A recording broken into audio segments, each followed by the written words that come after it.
অনেকে মনে করেন ভারত বড় দেশ, আমাদের ঘিরা আছে, হুরে বাবা, হ্যাঁ আমাদের খায়া ফেলবে। হ্যাঁ জিনা, ভারত আমাদের ঘিরা নাই, আমরা ভারত দিয়ে বেষ্টিত না। ভারত বরং চারিদিকে শত্রু রাষ্ট্র দিয়ে বেষ্টিত।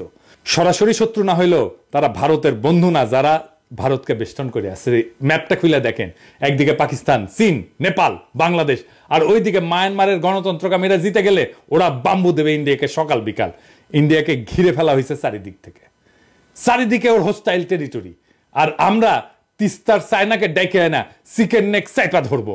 15 বছর ফ্যাসিবাদের ঘানি টানাইছে ইন্ডিয়া, এইটার মূল্য ইন্ডিয়াকে চুকাইতে হবে কড়ায় গন্ডায় আগামী 50 বছর ধইরা।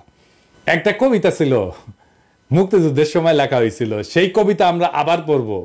তুমি আমার আকাশ থেকে সরাও তোমার ছায়া, তুমি বাংলা ছাড়ো। তুমি আমার বাতাস থেকে মোছো তোমার ধুলা, তুমি বাংলা ছাড়ো। তুমি আমার জলস্থলের মাদুর থেকে নামো, তুমি বাংলা ছাড়ো। শত্রু দেশের সাথে কোনো ডিলিংস না, ইন্ডিয়ার সাথে কোনো ডিলিংস না। যারা শত্রু দেশের সাথে হাত মিলাবে তাদের ক্ষমা নাই। ইনকিলাব জিন্দাবাদ।